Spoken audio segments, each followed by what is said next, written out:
Vector Control District meeting for Friday, January 14th, 2022. And so we will start off here this morning with, if you could, or I guess that's going to be you, Jared, will you give us just a quick overview of how we are holding our meeting this morning? Sure, and can I ask Cecilia to share the agenda real quick with the group? Excellent. So this meeting will be conducted this morning under the guidance of AB 361, which is the continuing resolution that was passed by Governor Newsom to allow the digital and virtual meetings to be conducted for public. So we will go ahead and be, the agenda is going to be slightly modified this month, as I'm sure you've seen. And this happens once every 2 years as we transition into a new executive board. But also this coincides with the appointment and oath of office for all of our returning and or new trustees. So we'll have a slightly modified presentation of our agenda this morning. Okay, all right. And if we could now move on, thank you, Jared. And if we could move on to item 1.1, our Pledge of Allegiance. And I'd like to call on Corey Kaleke. Corey, could you please lead us in the pledge? And if all others could mute your mics, please, and we'll turn it over to Corey. Thank you, Madam President. If you all please rise, place your right hand over your heart and join me in the Pledge of Allegiance. I pledge allegiance to the flag of the United States of America and to the republic for which it stands, one nation under God, indivisible, with liberty and justice for all. Thank you very much, Corey. And before we get started here, I did want to also bring attention to this is Jared's last meeting with us. And so I want you all to, really appreciate him in this meeting on his last board meeting with us. So we will move on then. And as Jared said, our meeting order is a little different. And we are starting off with the announcement of returning reappointed trustees for and they're to take their oath of office. And we have now, Cecilia, are you administering the oath? Yes. Okay, and how do you want to orchestrate this? Okay, so if I could have the reappointed trustees just ensure their cameras and mics are on for the next few minutes, I will go ahead and read the oath aloud. At the conclusion, if you could just respond with an I do to affirm the oath, and we can get that done. And I will read those names. It's Richard Bearcat from the city of Bradbury, Corey Kaleke, city of Claremont, Jerry Velasco, city of El Monte, Charlie Klonakis. Now, did we get the approval from the city of La Puente? We did, yes. Okay, and Jamie Bisner, city of county of Los Angeles, excuse me. Joseph Leon, city of Monterey Park. Rachel Jambak, city of Pasadena. Sandra Armenta, city of Rosemead, and Robert Joe, city of South Pass. So if all of you can have your cameras and mics on, and Cecilia, take it away. Great, thank you. If I could have each of you please raise your right hand. Do you solemnly swear or affirm that you will support and defend the Constitution of the United States and the Constitution of the State of California against all enemies, foreign and domestic, that you will bear true faith and allegiance to the Constitution of the United States and the State of California, that you take this obligation freely without any mental reservation or purpose of evasion, and that you will well and faithfully discharge the duties upon which you are about to enter? I do. I do. Great, congratulations, thank you. Congratulations to each of you on your new terms. Thank you. Thank you. Thank you. Congratulations, everyone. Okay, then since you're official, we will move on to our roll call. Item 1.3. Great, I will go ahead. Alhambra. Here. Azusa. Present. Bradbury. Richard Barakat here. Claremont, Roy Kalaikai, present. Covina,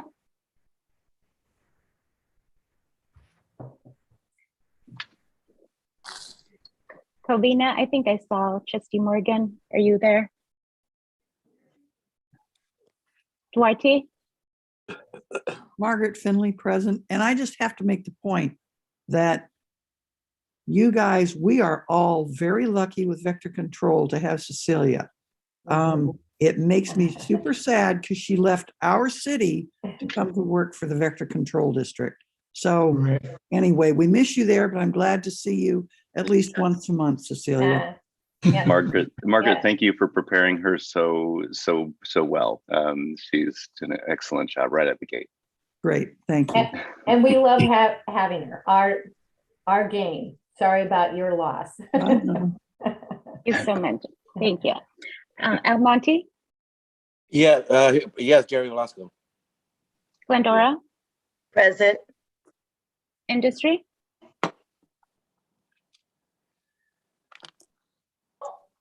Erwindo,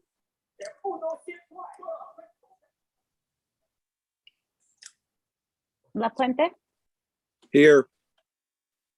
Laverne, Present. LA County, Present. Monrovia, Here. Monterey Park, Here. Pasadena, Rachel Jenbeck, present. Pomona, Here. Rosemead, Sandra Armenta present. San Gabriel, These Menchaca, present. Sierra Madre, Don Capocha here. South Pasadena, Bob Joe here. Temple City.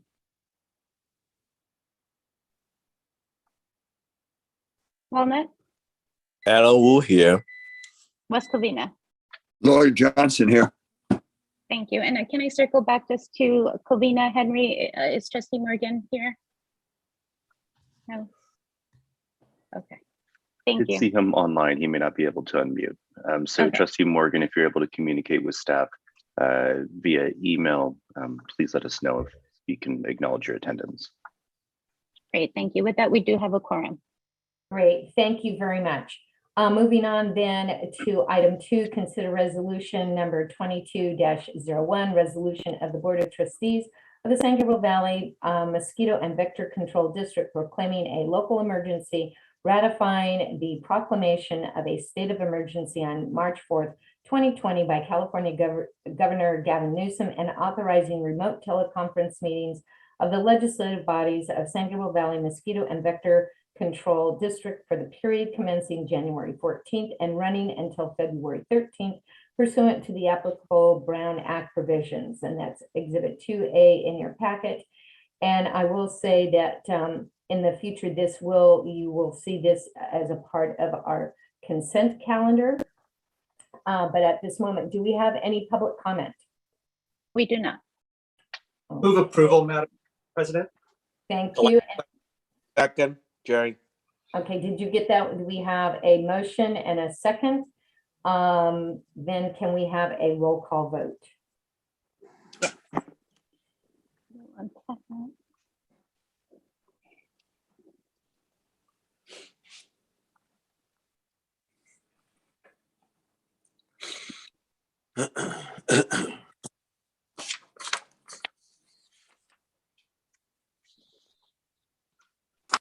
Alhambra, Yes. I'm sorry. Oops. I'm sorry, bear with me 1 second here.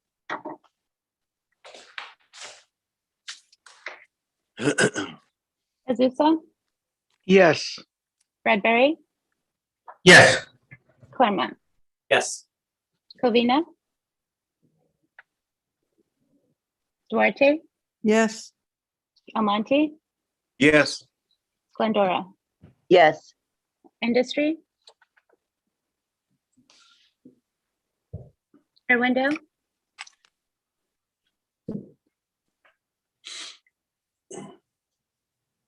La Puente, Yes. Laverne, Yes. LA County, Disner, yes. Monrovia, Yes. Monterey Park, Yes. Pasadena, Yes. Pomona, Yes. Rosemead, Yes. San Gabriel, Yes. Sierra Madre, Yes.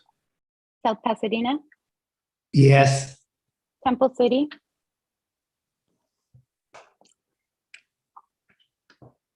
Walnut, Yes. West Covina. Yes. Great. With that, the motion passes. Thank you. Thank you very much. Now moving on to item 4, opportunity for public comment on non-agenda items. Did we receive any written public comment? We did not know.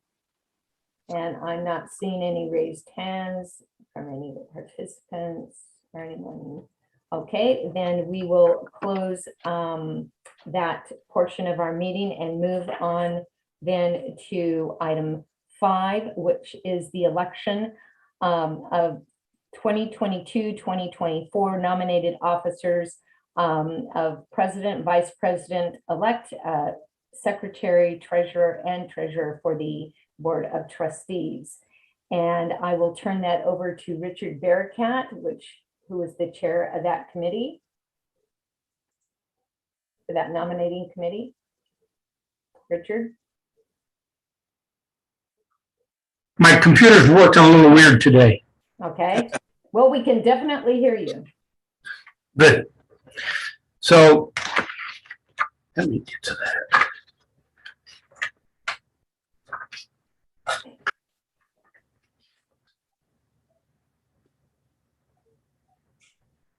Actually, okay, there we go. Actually, Jerry, take over for me on this, will you? Not a problem at all, sir. Okay, so Good the morning. election. Good I'm morning. Sorry, Cynthia. this is Cynthia. I got kicked out, but I'm back. No problem. All right, so the election procedures are as follows in your agenda. So we're going to conduct the election. The meeting has formally been turned over to Chair Barakat. The nominations committee did meet. They considered the nominees that were presented by the board and those that will be presented to you as follows. And we will need a motion and a second to vote on this slate of officers. So they are presented as Becky Shevlin as a consideration for president, vice president and president-elect John Kaposha, and secretary treasurer, the continuing legacy service and wonderful service of Lloyd Johnson. So at this time, I will take a motion to approve this new slate of officers. Motion to approve the new slate of officers. This is Cynthia. Second, Kalika Claremont. Excellent. Can I have a roll call vote, please? Do we have to ask for public comment first? Yes. I do not have any. No public comment. May I have a roll call vote, please? Yes. Alejandra,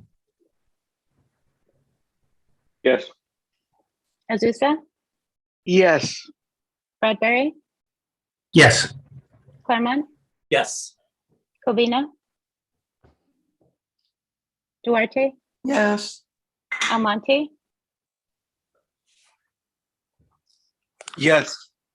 Glendora, Yes. La Puente, Yes. Laverne,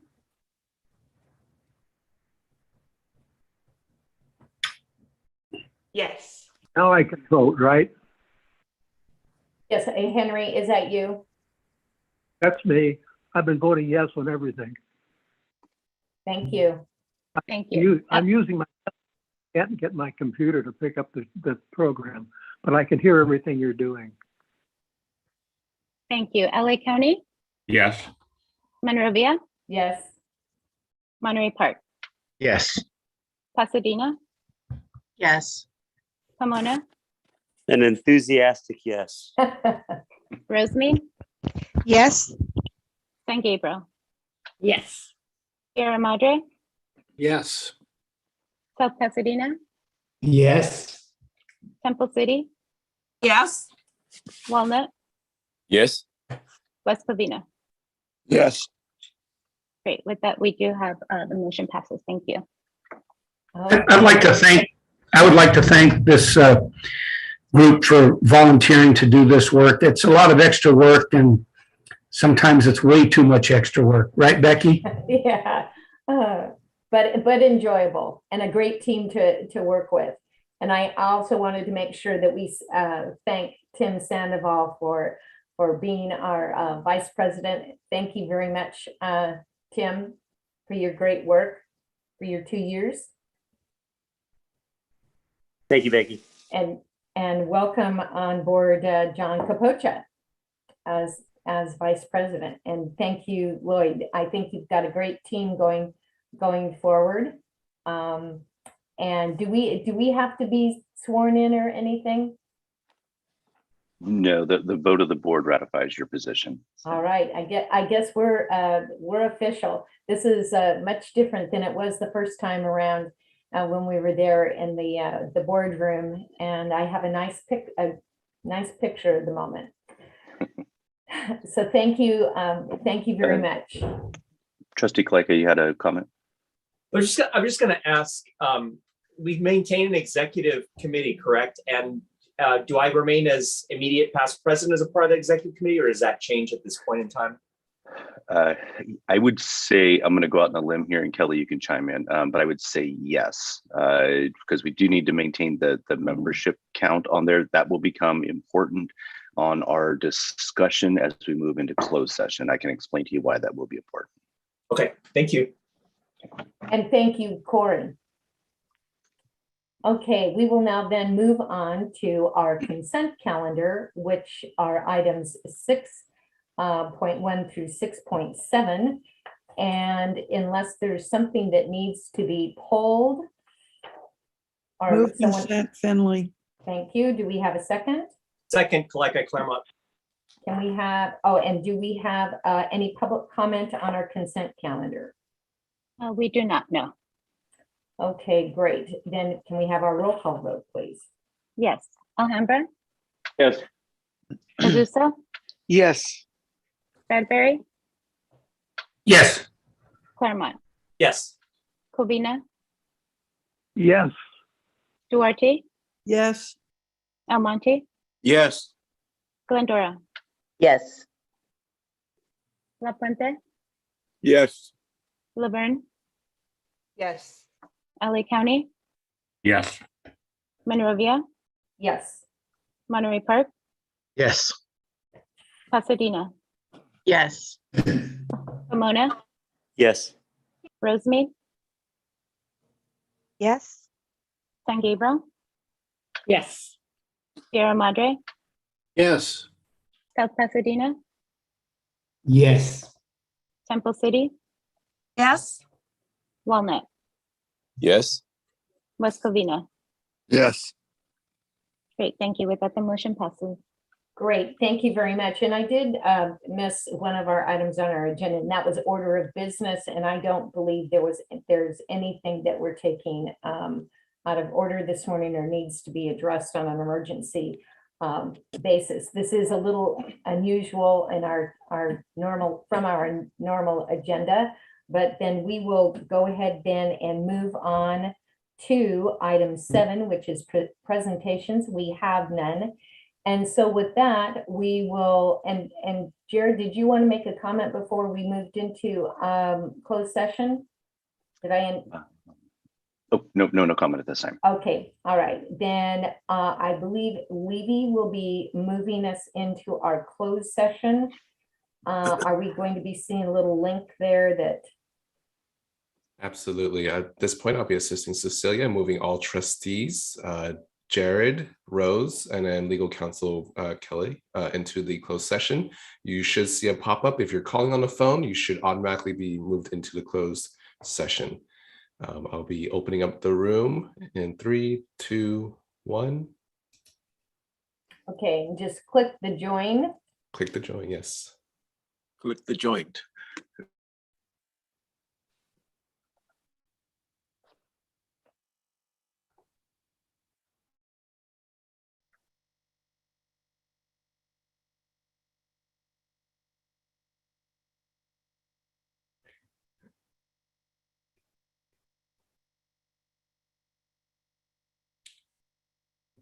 Trustee Sternquist, do you see the pop-up for you to be moved into the room?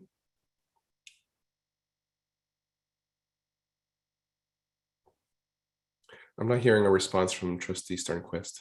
No, I don't hear anything though. Oh wait, There she goes. went. Okay. Yeah, so I'm seeing now that all trustees and those who are required to be in a closed session are now in there. Thank you, Levy. Mhm.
I was looking at it myself and I hadn't left the room. I'm looking at the screen and I thought, oh no, I need to.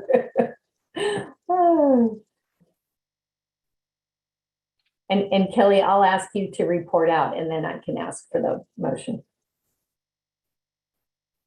Okay, at this point, I will close out the closed session and everyone will return to this main room. Oh.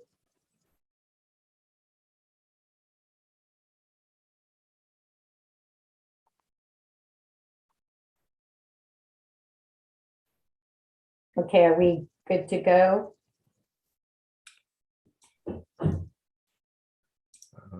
Appears Trustee Morgan is somehow stuck in the closed session room. Yeah. There's no way to override and take him out. It looks like since he called in. Once the break, there's a timeout counter in about 20 seconds. If he doesn't exit the room, the program will move him into this room. So, yeah. Okay. He'll be out in about 8 seconds. 9 seconds. 10, 9, 8. Okay. Trustee Morgan should be back in the room with us. Okay, great.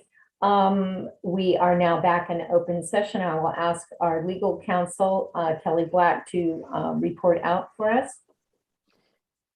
Thank you, Madam President. During the closed session, the opportunity to employ a interim district manager was discussed, and the board has reached a consensus not only on the candidate, which was announced at the last meeting, but also on the salary, which will be $11,514 a month. With that, Madam President, I would turn to you to ask for a motion to approve the appointment of the interim district manager at the stated salary pursuant to contract terms. And I would also ask that the motion include a delegation to the executive committee for the ability to make minor modifications to the contract in order to finalize it and hopefully get it signed. By February I'll do 1st. it. Henry says I approve. Okay, and then Margaret, is that a second from you? Yes, it is. Thank you very much. We have a motion and a second. Do we have any, do I need to call for public comment on this since we're now in open session? Yes. Did we receive any public comment on this item? We did not. Okay. Then we have a motion and a second, no public comment. Can we have a roll call vote, please? Yes. Alhambra, Yes. Azusa, Yes. Bradbury, Yes. Claremont, Yes. Covina. Yes. Got a yes. Duarte, Yes. Almonte, Yes. Glendora, Yes. La Puente, Yes. Laverne, Yes. LA County, Yes. Monrovia, Yes. Monterey Park, Yes. Pasadena, Yes. Pomona, Yes. Rosemead, Yes. San Gabriel, Yes. Sierra Madre, Yes. South Pasadena, Yes. Temple City, Yes. Walnut, Yes. West Covina. Yes. Thank you. With that, the motion passes. Yay. And we look forward to the final steps of this process to go through smoothly and have you on board February 1st, Jason. And Jason is online, or he was. I just saw his picture there a second ago. Okay, thank you very much for that. And so moving on then to item 9, consider approval of mid-year budget adjustments for fiscal year 2021-2022. That's exhibit 9A in your packet. And I will turn this over to our Secretary, Treasurer, and Chair of the Finance Committee, Lloyd Johnson. Thank you, Madam President. Yes, we had our meeting. We discussed our budget, and we came to a consensus as a complete board to pass it along to the full board for you guys' consideration. I want to know if Jared would like to say anything about it. Sure. I'd be happy to take you over the summary sheet of changes. Cecilia, Yes. can you forward me down to that item real quick? Yes. And I'll go over this very quickly because we did go over this in quite a bit of detail with the committee. But you'll see here the total proposed changes and where we're going to have cost savings anticipated for the remainder of this fiscal year, getting us through to June 30th. Quite a few of those cost savings do come in the form of personnel savings. With my departure, you'll see the balance of my contract there. We have a retirement of long time personnel. And then I was going to do this in my district management update, but since it's in before, you'll go ahead and address it now. Melissa Doyle, who was our Director of Scientific Technical Services, has also left the agency. She left following our December board meeting, so I didn't have a chance to announce it to the board then. She has moved to the city of Albuquerque, where she is working in forensics there. So something that's been a long time passion of hers, and so she took the exciting career opportunity there. But that will leave us with an additional recruitment for Jason and staff to navigate through the appointment of a new Director of Scientific Technical Services.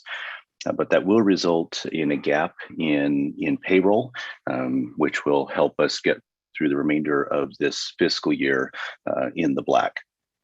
As you will see, there are salary adjustments within that succession of individuals as Jason moves into, and I won't forecast for you, Jason, but if you sign the contract, then Jason will be moving, that will be a salary adjustment there, which will necessitate Gilbert Holguin, who's currently our operations manager, to move up into Jason's former role, and so that would be a temporary modification of his salary as well.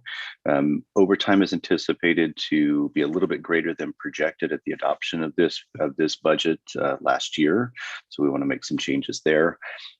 We will have some deficits coming out for vacation cash outs for those retirements, those departures from the agency. And then as a minor adjustment as is necessary almost every year for our health contributions to our retirement. The fuel continues to vex, well, everybody.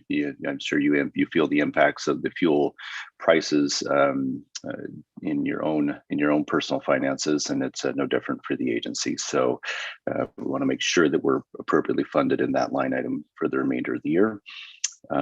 Field telecommunications continues to be our relied on source of not only telecommunications, but that is the way in which all of our staff conducts business in the field. That's where they enter in all of their data. So there is a greater reliance, and obviously with that comes a greater expense for those devices. But the good news on that is every single time that we refine that process and we keep our staff mobile and not tied to a PC back at the office, our efficiency goes up. The hours worked in the field versus in the office also is dramatically improved. So in my mind, those are dollars well spent. Our office phone conversion project was completed this year as it was proposed in the 21-22 fiscal year budget last year. So hopefully if you called into the office, you will notice a marked improvement of our phone tree system. It's a fully automated, fully digital system now that allows us to have all of the features that we were really lacking previously, as far as finding the right persons that you would like to speak to within the agency, and also the ability to connect to those individuals regardless of where they are. So that's been a huge improvement there from our legacy Cisco system. And then there was some carryover supply needs from the communications department. These aren't additional funds. These were actually funds that Levy had from the 2020-21 fiscal year. that we didn't include in the budget because all things uncertainty in COVID, when we were budgeting for this last April, May of 2021, we wanted to ensure that we were presenting a completely balanced budget that didn't show any deficit spending. So now that we know moving into mid-year of 21-22 fiscal year, we do have those monies available to put back into those communication programs and projects. So those are proposed to be put back into place. Recruiting. So as we just mentioned, my departure is unexpected within this fiscal year, and it wasn't budgeted for, obviously, back in June. So the $30,000 allocation of the projected cost of a recruitment has been proposed in this mid-year budget. And then the personnel and salary resolution, sorry for the acronym there, the PSR, as we refer to it so fondly at the agency, has a projected maximum expenditure of $25,000 moving forward this fiscal year. So our total increases in expenses in this mid-year budget adjustment are $110,000. In the total increases, plus the salary increases brings us to a balance of $174,600. That minus our total projected savings from salaries gives you a positive projection of cost savings of $30,955. And here's the late breaking news for the trustees. And I always love presenting good news because I don't get to do it very often. So we did receive a distribution of investment earnings and savings from our VCJPA, our Joint Powers Authority. So we did receive a $50,000 check, I want to say earlier this week, Rose, if I'm not mistaken. In any matter. Yes, okay. Yes, that is correct. And actually the amount that we received was $65,000. Oh, wow. Gotcha. It came in higher. There we go. Great. So sorry, that's not on your spreadsheet here. That's kind of late breaking. So that will be added to your projected savings within this mid-year budget. It won't be on your, obviously in this budget for adoption today.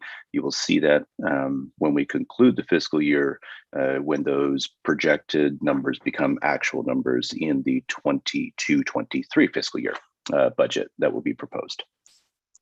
And with that, I'll conclude my presentation and take any questions. Do we have any questions? Great work to the Finance Committee and to Jared and his staff. Actually, Becky, I do have a question. Yes. I'd like to see us on our next agenda put that $65,000 that we got refunded as an agenda item to help pay down our unfunded liabilities. There's, that saves us 7%, and there's no way we're going to earn 7% with that money. Have a dialogue about that. I think that would be fiscally prudent. Okay, and Jared, would we need to take that back to the Finance Committee on that, or the?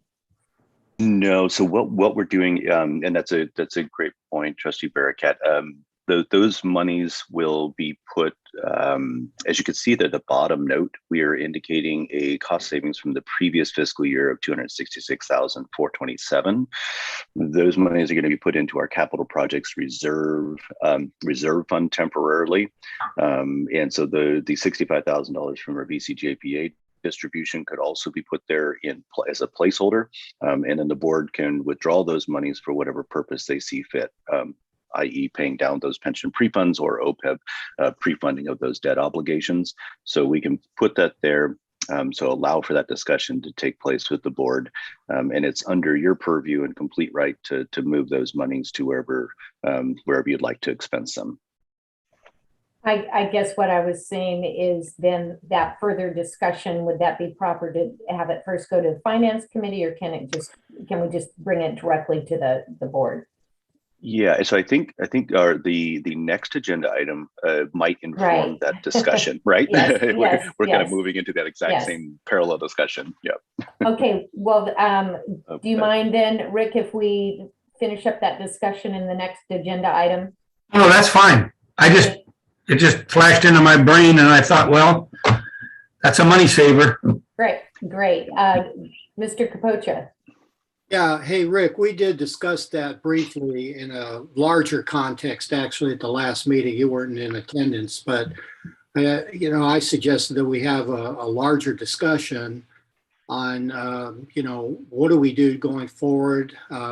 Jared brought up, a question of how much we have in reserves and how much is appropriate to keep in reserves versus paying down some of this unfunded obligation.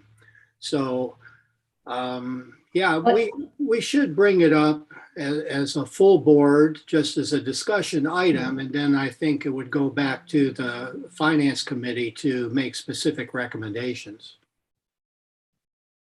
Okay, and we'll further this discussion in the next agenda item, but for this one, our approval of the mid-year budget adjustments without any, first, do we have any public comment? Did we receive any public comment on this item? We did not, no. Okay, great. Unless there are any further questions on this item, do we have a motion to approve our mid-year? Make a motion to approve, Becky? Yes, thank you, Second, Mr. Jerry. Lynn. And second, Jerry. Jerry Velasco. Yes. Can we have a roll call, please? Vote. Yes, and I'm sorry, I verify who It was picked the Joseph motion? Leone. Joseph Leone made the motion and Jerry Velasco is the second. Thank you.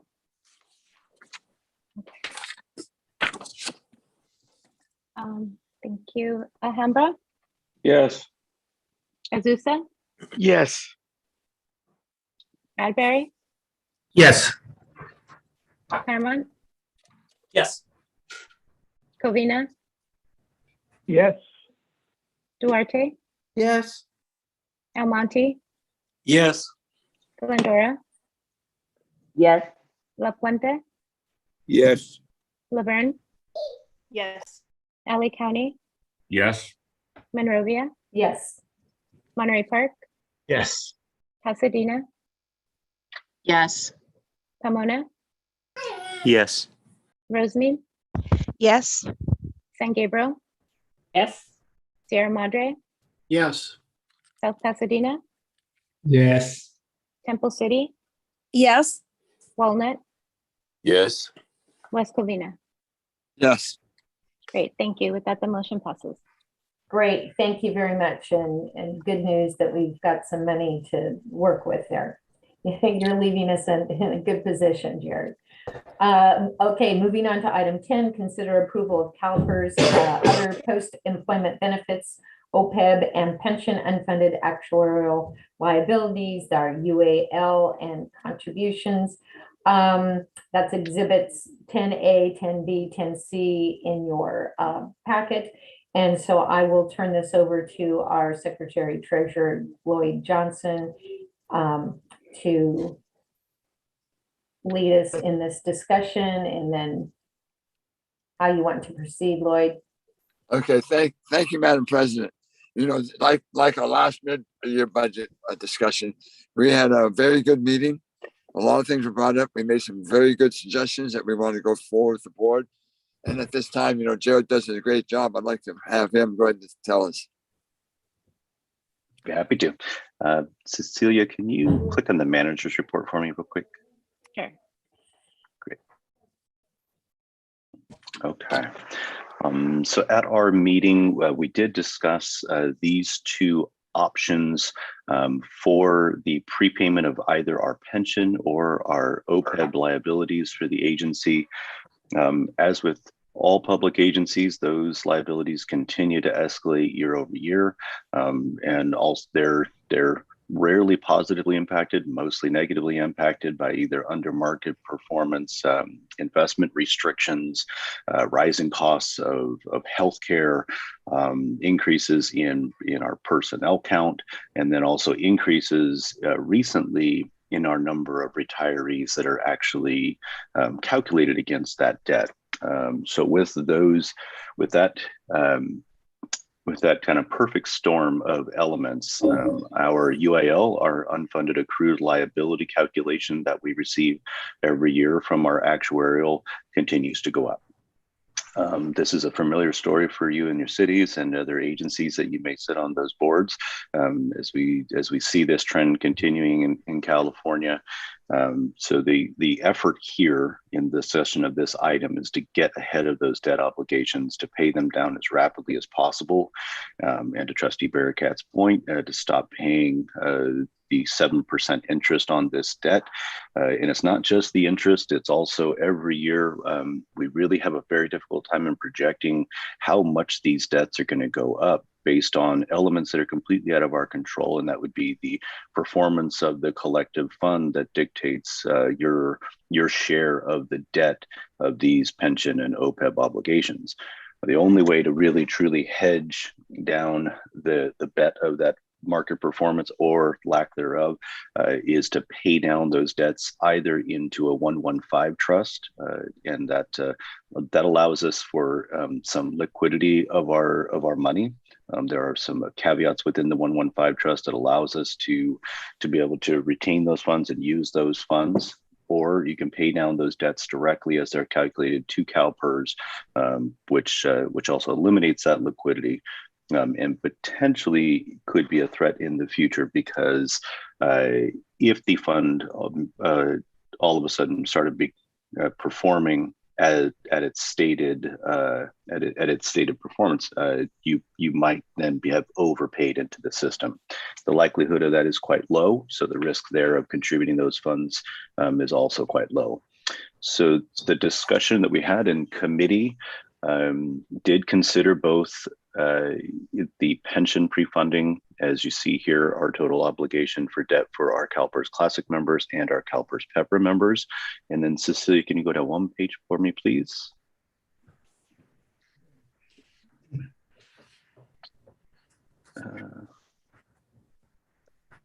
Okay, there you go, thank you.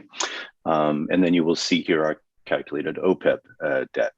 The Opeb projected UAL, or the unfunded accrued liability payment, is usually quite low. However, our actuarial report that we received for fiscal year concluding June 30 of 2020 dramatically increased those mandatory or those recommended contributions to just keep up with the debts on those funds. So that was increased to $182,575 within that report. And you will remember our auditor, Paul Kmart from Nigro, who presented to us in November our audit for that same fiscal year, indicating that our reduction in net position at the agency, which hasn't happened under my guidance of this agency, this is the first time, we showed a reduction in net position due to these UAL debt obligations that are now mandatorily reported as within the health of the agency. Previously, they were not taken into account in your total net position. So within that discussion within the committee, we determined that the best use of the $200,000 that we have currently held in our reserves for pension and Opeb obligations would be best spent at this time. The recommendation was moving forward with paying down our Opeb ADC, and then having a very robust discussion on what is the strategy and the plan for paying down both funds to a place where we have either more consistency within knowing what our ADC is going to be in every year, allowing us to budget and keeping us out of those negative territories for net position, or potentially proposing that we use some of our other reserves that have been sitting stagnant in investment vehicles that are earning very, very low amounts of interest, and moving those in advance of that to pay down our larger debt obligations, and then putting a plan together on how do we pay ourselves back and backfill those reserves instead. So that will obviously be beyond my tenure here at the agency, but I've had a lot of discussions with Jason about this item, and obviously with Rose. And we're all on the same page with the importance and the urgency that these plans need to be drafted and proposed to the board. Great, thank you. Do we have any questions from any of the trustees? Not seeing any. Did we have any public comment on this item? Trustee Barricat had his hand up. Oh, I'm sorry. It's okay. For some reason, my computer won't let me raise my hand like the regular folks that are smarter than me. All right. I was looking at this paperwork, and the interest we're going to end up paying on this is over 1.7 million over the next 20 plus years. The thing we need to really be cognizant of, and I'm sure some of us do this in our personal lives too, the quicker we can pay that down, the more money we're going to have to really do what our job is to do and take care of the public. And as aggressive as we can be without putting ourselves in financial trouble, I'd much rather see another $1 million spent towards the eradication of some of the problems we have than just to give it out in interest when, our money in the bank is making us almost nothing.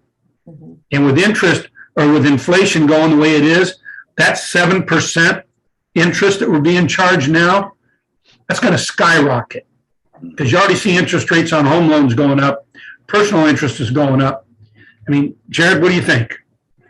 Yeah, and that's really where I'd like to see this discussion progress. So Cecilia, can you go down to one of the exhibits where our reserves are stated for the board, just to give you a health check on the agency, to let you know how much money that we do have in our reserves that are allocated for various things.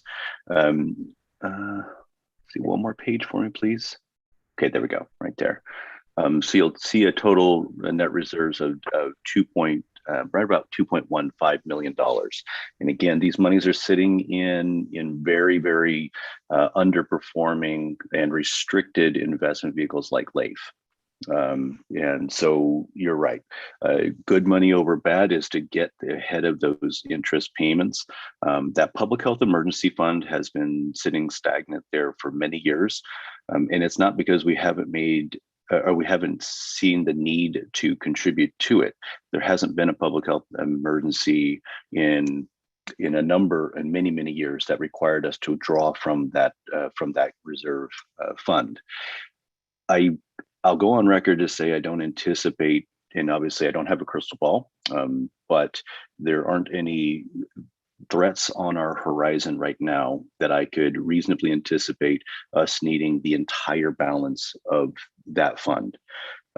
We have been through numerous public health outbreaks in the last 20 years, and that fund has been maintained. So when the introduction of West Nile virus into the state, the introduction of invasive Aedes into this agency, into our jurisdiction, these funds were also never tapped for either one of those, what we would determine to be public health crisis or public, in our arena, these are things that those money should have been spent to combat.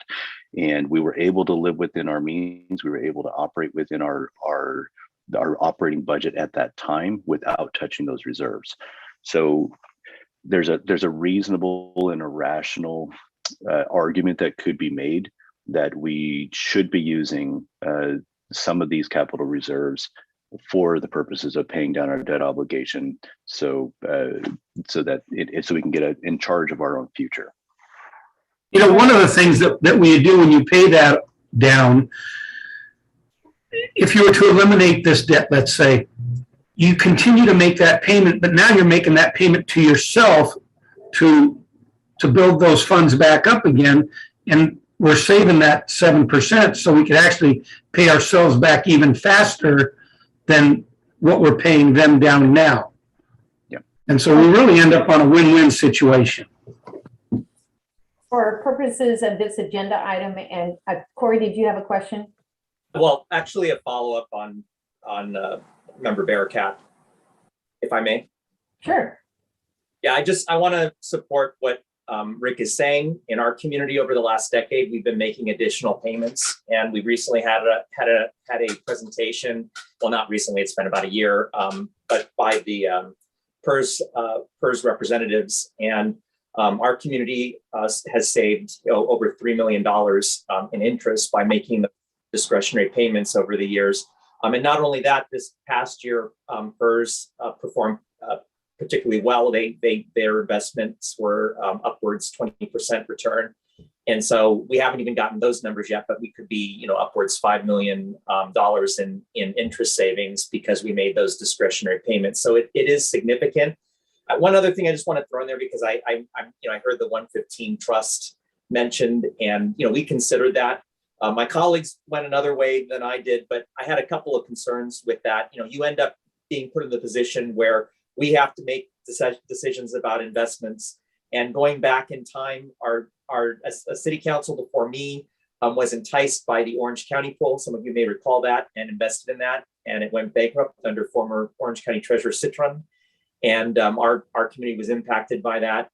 In addition, what I found with that is you can use those funds for any retirement-related purpose. So, in the best case, board members will decide eventually to spend some of that money to pay down the PERS. But what they can also do is, if you have a bad year and you're short money and you want to defer some more money from your general fund, you can use that money to pay that year's pension costs for your employees.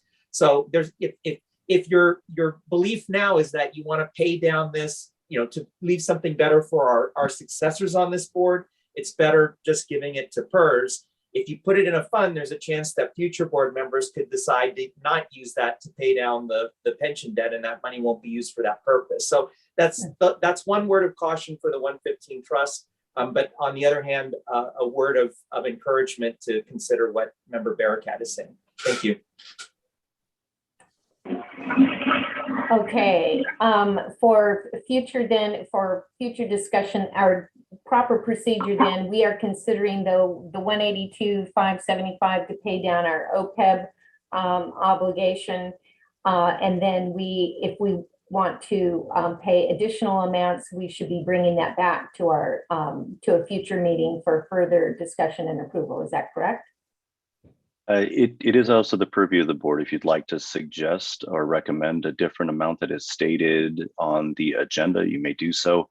There is $200,000, or I'm sorry, it's $200,258. It looks like on my screen, that is available for those funds. So you could recommend expensing all of that capital, that pension liability fund at this time.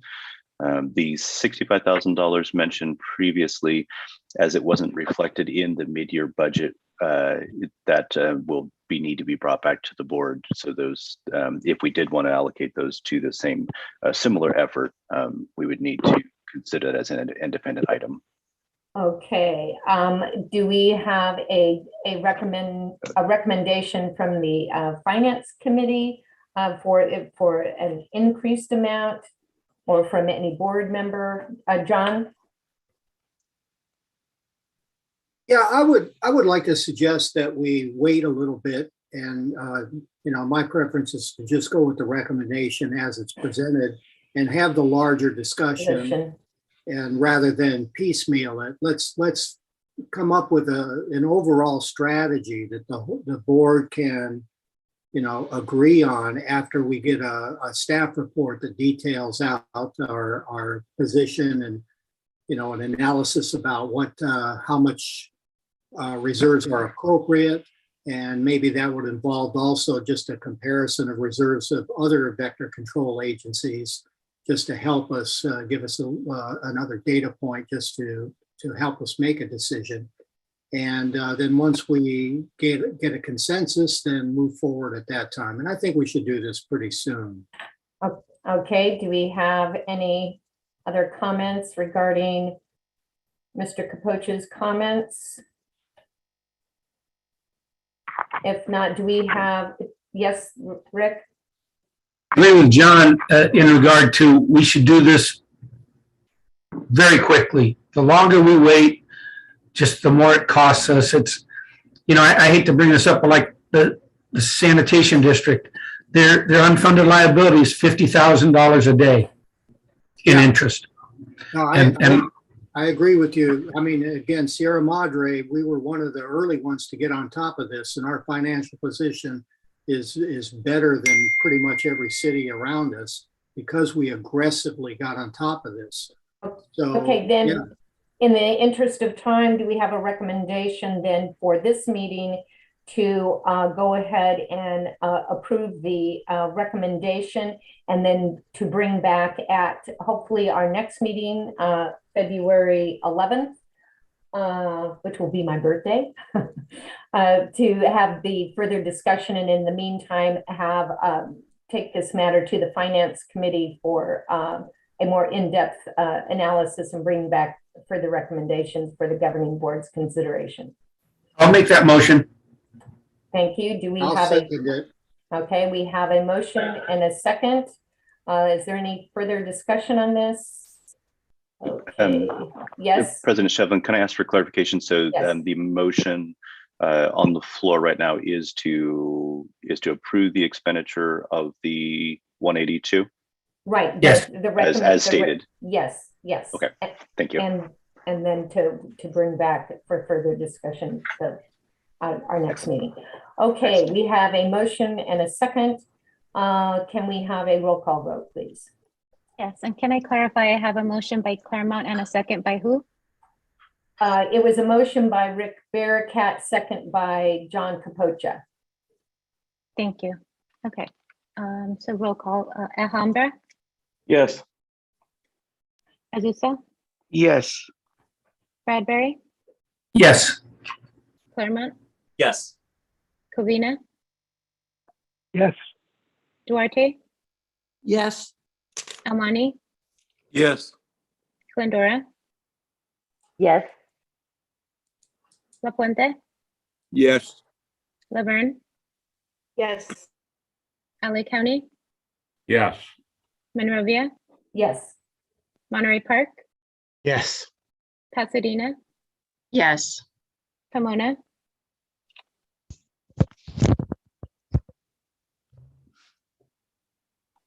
Forgive me, yes. thank you. Rosemead, Yes. San Gabriel, Yes. Sierra Madre, Yes. South Pasadena, Yes. Temple City, Yes. Walnut, Yes. West Covina. Yes. Great, thank you. With that, the motion passes. Great, and thank you everyone for that conversation. A lot of technical information, very important to have this conversation. Thank you for hanging in with us here this morning as we move on in our agenda. Then we are moving to item 11, consideration of Lafco request to nominate candidates to serve as special district representative and alternate. That's exhibit 11A in your packet. And again, this is for nominations. Jared, you want to explain this? Did you get any further information? This is, they don't give us a lot of information to go on, but the nominations are to be submitted by February 18th. That's correct. And Cecilia, you can go to exhibit 11A real quick. Yes. Awesome, thank you. So yeah, whenever there is a vacancy on the Lafco board, the special districts are allowed to propose a candidate for appointment to this board, of which Margaret Finley does sit on this board. So you'd be in good company. But she doesn't represent. It's not. No, it's not representing that. She's appointed by Yes. other agency, not Yes. the vector control agency. And Becky, I might add that we don't represent anybody on the Lafco board. We represent like special districts would represent Yes. special districts. Right. But I am put on there by view of the city selection committee. So that's it. Like I said, we never have to excuse ourselves for conflict of interest unless we've received money from someone, but definitely not because it's a conflict of interest due to boundaries or something. Right. So this is for a position representing special districts And this is only for a nomination as a candidate. That's correct. So we're trying to find out if there's anyone that has any interest. Our details are very sparse here. Jerry, did you want to make a further comment on that? Sure. Just kind of going over what we do know. Where there's a call for a voting member and then also the alternate member. So these are 4-year appointments. So they have 2 members that are concluding their current appointments. So if you wanted to pursue appointment to the Lafco board, please indicate that at this time. You can either work with staff and we will help you prepare your candidate statements if you needed that assistance.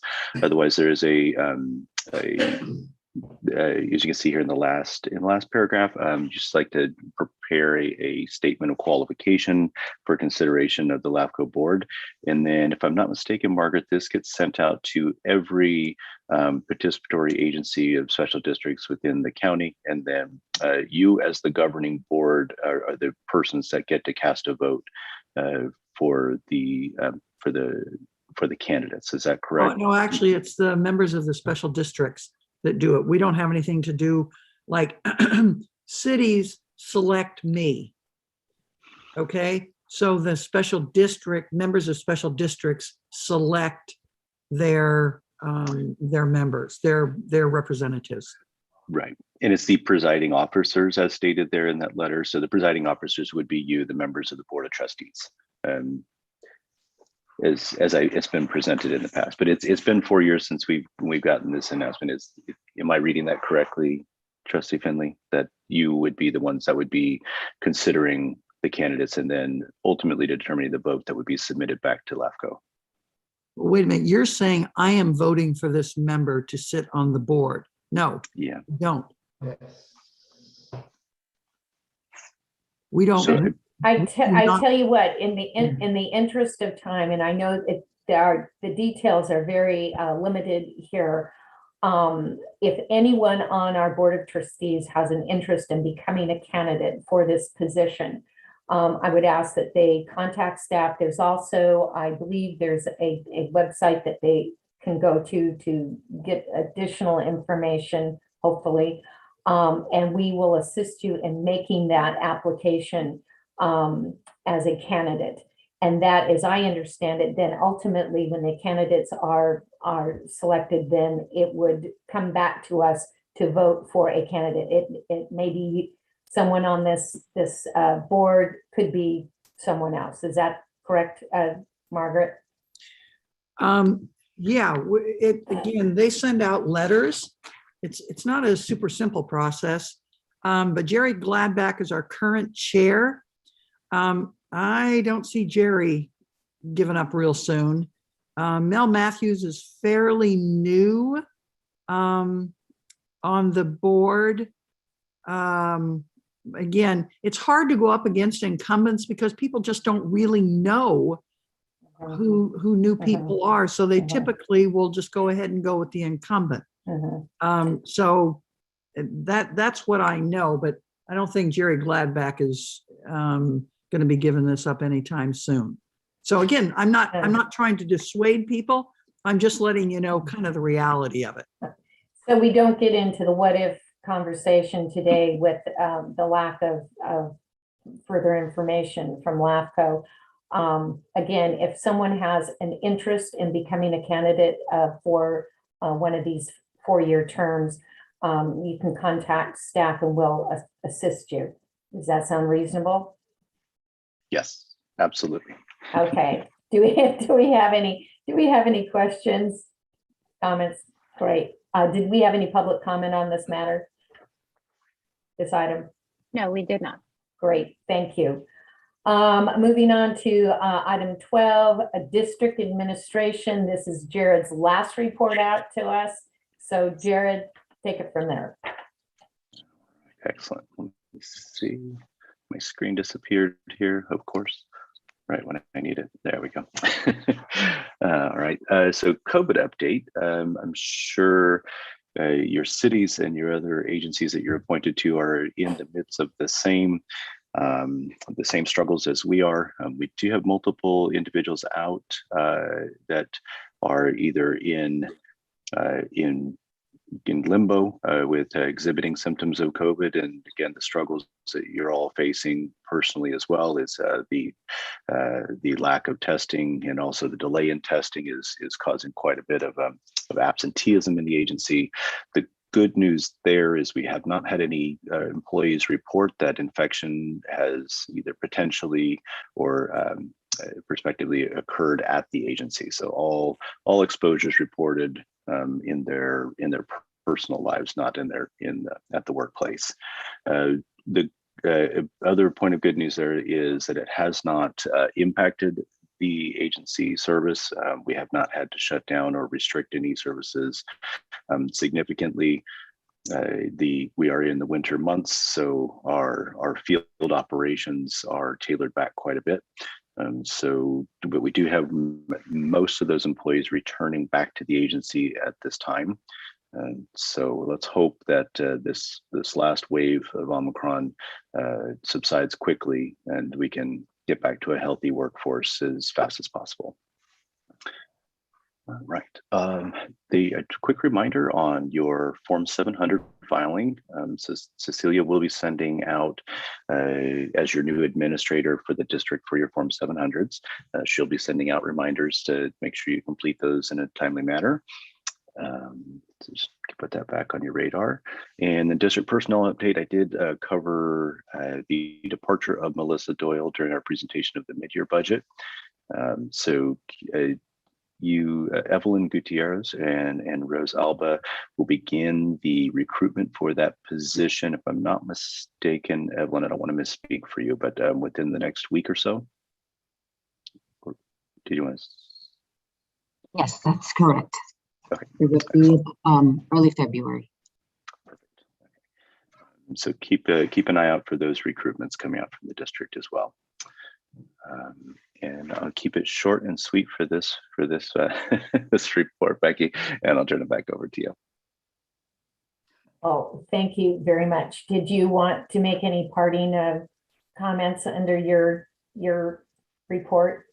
It's very briefly, just to share with the board, what a wonderful experience this has been. Thank you to everybody who took a chance on me 5 years ago, and thank you for everybody who continued to stick with me through the hard times and through the abundant good times that we've had.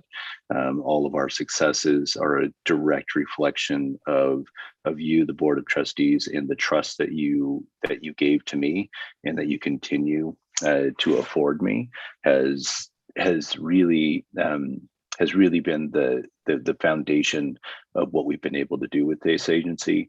And I mean that in the most, honestly, from the bottom of my heart, that I could not have done, and this team could not have done what they have done without each and every one of your help. I was so happy to see that all 9 members that were due for reappointment this year returned to this board. That the continuity that you will have from my departure and Jason's tenure as interim manager moving forward is critical, but the continuity of every single member of this board not having radical turnover during this rather tumultuous period is also critical. So I have full confidence after I'm gone that the amazing strides that we've made are going to be carried forward by this incredible staff. I've been doing this a very long time. This is year 25 in vector control at multiple agencies, both public and private, and I have never worked with a team this consistent, this professional, this knowledgeable, and so you are going to be so well served by your executive members at this agency, and I'm top to bottom, and every single member of the staff. It's a very unique and special agency and a very unique and special workplace, and I don't say that lightly, and I'm really not trying to fill their heads with with compliments. I mean that as honestly as I possibly could fully intonate that to the board. Thank you very much. And we do have a couple of trustees wanting to make comment. Margaret? Thank you. I remember sitting over in the Arcadia boardroom with Roger Chandler. And I forget who else was there with us. But it was Roger Chandler and I were tasked with interviewing the potential candidates for district manager. And I just remember so well you doing your interview, Jared. And the minute you walked out and closed the door, Roger goes, "Yep, he's the one. That's it." And that was something that we all agreed upon unanimously, because you were amazingly professional and you certainly showed a great intellect when it came to something that all of us, you could say all of us have some understanding of, but certainly not the amazing breadth of understanding that you have. So we will miss you. Good luck up there. I think they have like mosquitoes the size of 747s up there. So you should have a whole lot of fun up there. But you will be missed, and come back and visit us in our vectors in Southern California. I will. Thank you, Margaret. Rick? Jared, I might as well pat you on the back some more. This way you don't have to hurt your own shoulder. You know, Margaret, myself, Henry, we've all been on this board almost 25 years. The 5 years that you have steered this ship has been the most productive and rewarding time to serve on this board, because we really accomplished some great things. You also brought to the table a financial perspective that you rarely see in government. You saved us a lot of monies in a lot of ways. You know, we quit leasing vehicles and throwing money away that way. You just did a whole lot of things that put us on good, solid financial footing. And I don't think I want to serve another 25 years, but if I were to, I don't think we'd find a manager that hit all the good spots like you did. And I just want to thank you very much for the time you put in here. Thank you. Thank you, Rick. Thank you, Rick. Corey? Thank you, Madam President. Jared, this is really a sad moment for me. I've only been on the board half the time that Rick and Margaret have been here, but I truly recognize the huge contrast in your management style versus the previous management style, and how far this district has come from the days when we had meetings that are within 5 minutes, and if you blinked an eye, you missed the meeting. But then as we got to the end of that time period, we started to understand the problem with those short meetings is we weren't really fully aware of what was going on, and there were all kinds of problems behind the scenes that we were not aware of. And I came in as president just a matter of months after you started, and you and I worked together really hard so that I could turn this agency over in a much stronger position to Becky than it was when I started. And so I'll never forget that. Really happy for you and your wife, you know, if this is really what you both want. But you know, I'm gonna miss you very much, and please do stay in touch. You don't have to come visit. Let us know where you are up there. I think we have a conference. Becky knows this, and Cynthia, I think, is on the call. I think we have a conference with Footle Transit up in Seattle in November or October. So hopefully, if it's not too far from you, we can catch up when we're up there. So. Please do. Yeah, my doors are open. I'm just right across the bay in Snohomish. I'd love to see you and reconnect. I will be back down in the Southland periodically. You know, both my wife and our families are down here, so we won't be strangers. I'll definitely check in. You know, the staff members at this agency are my second family, so I have to go and make sure I keep up with them as well. And I don't want to miss the opportunity to thank my board presidents that I've been able to serve under. I like the board to appreciate what an enormous amount of work that they put in, in facilitating us getting to where we are. Corey and Becky and Jamie have been absolutely amazing over this process.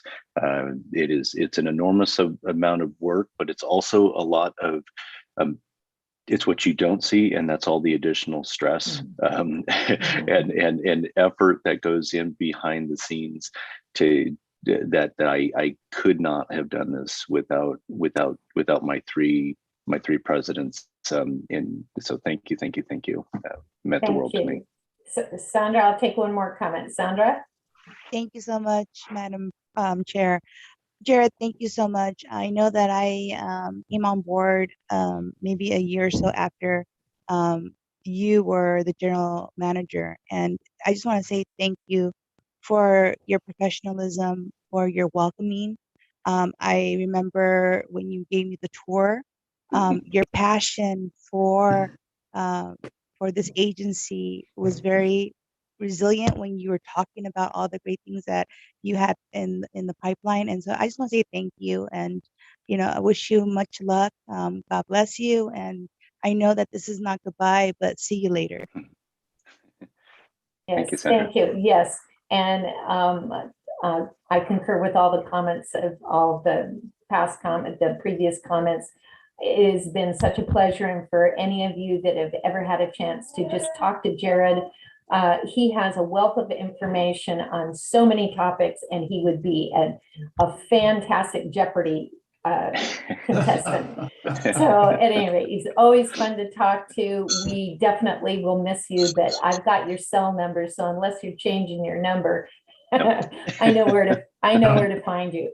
So thank you. I'm glad to know that.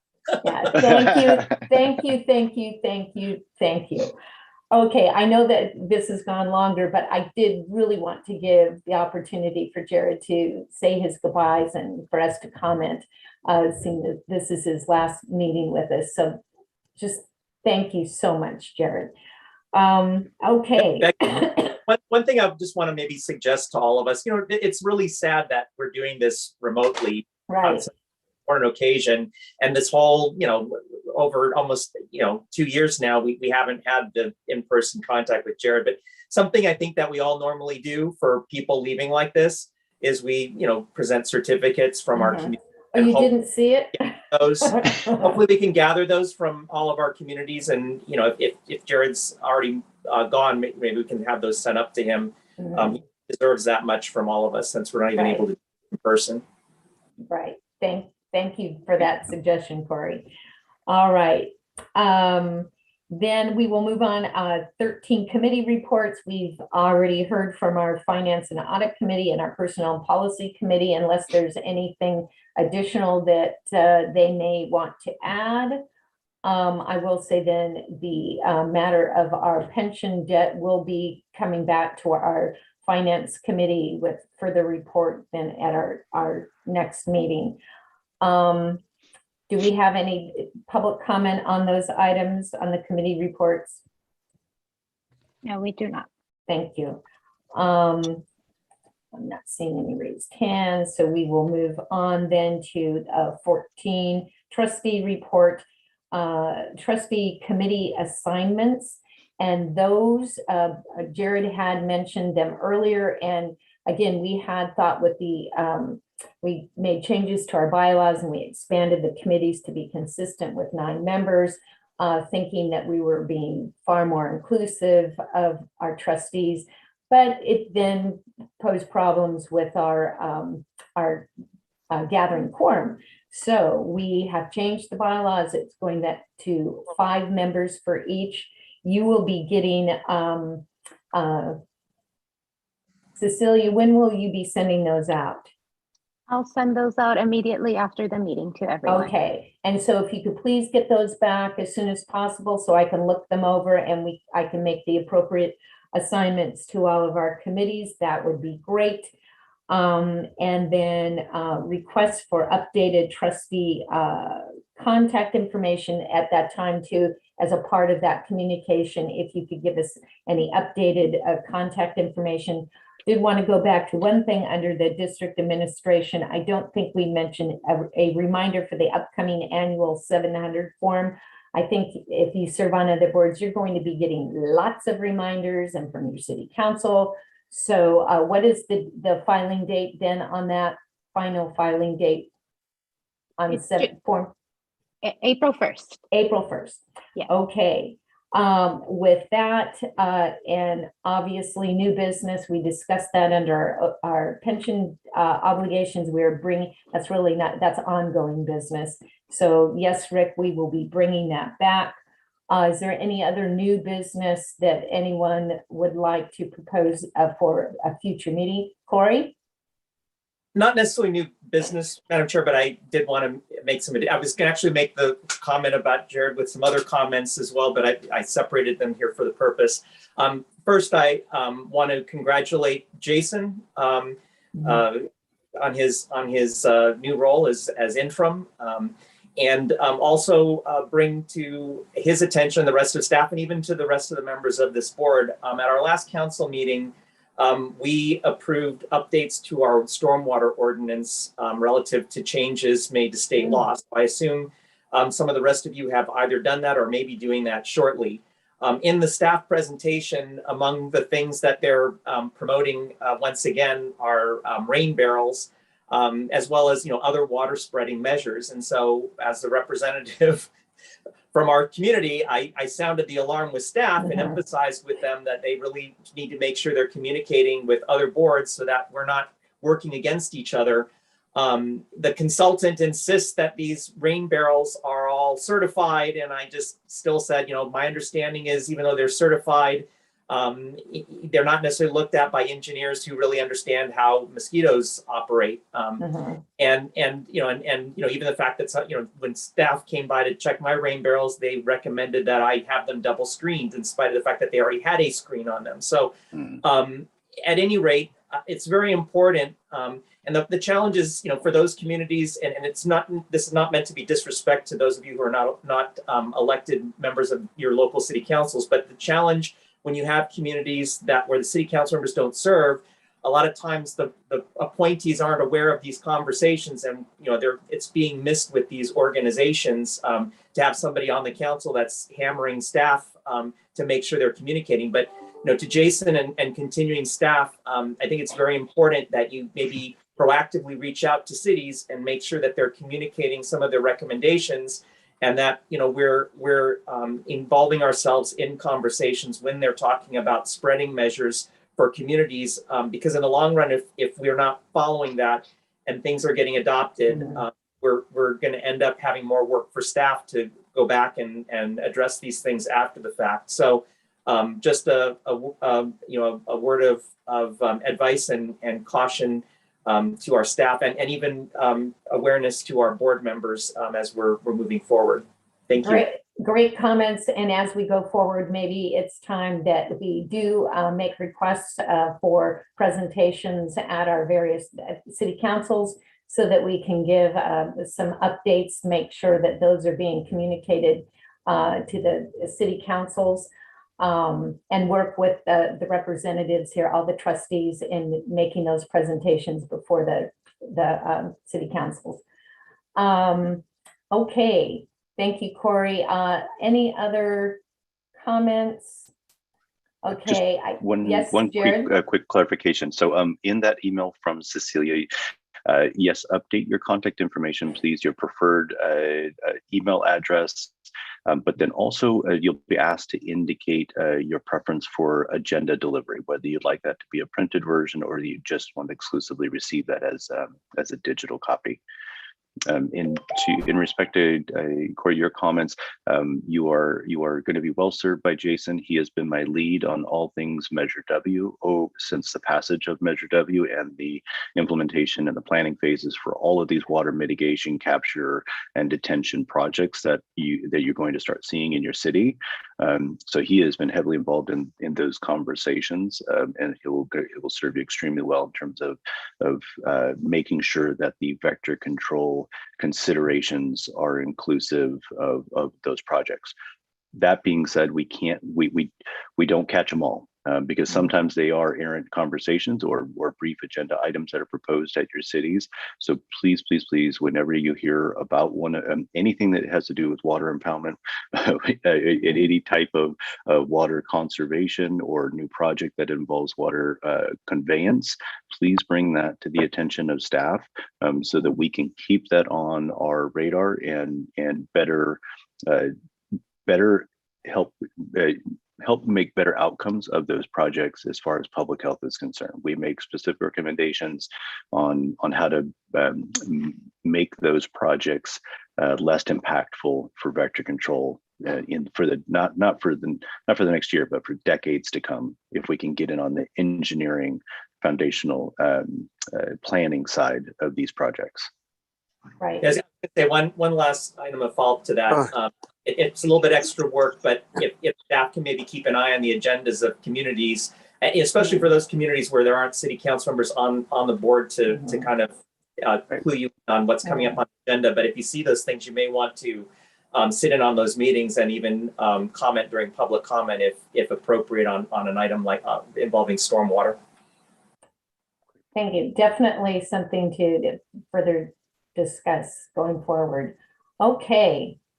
Well, here we are. I think this is probably one of our longest meetings, but well worth it to spend just a few more minutes with you, Jared. Great information, a lot of things. It took a while for us to bring them forward, but great to have resolved these issues before you go. And it's sad to say goodbye, but I know, like they said, it's not goodbye. It's until next time. And without any further, I don't see any other items on our agenda, then we will now adjourn. Safe travels, be healthy, be safe, and miss you. Farewell. Michelle, very much. Thank you. Okay, thank you.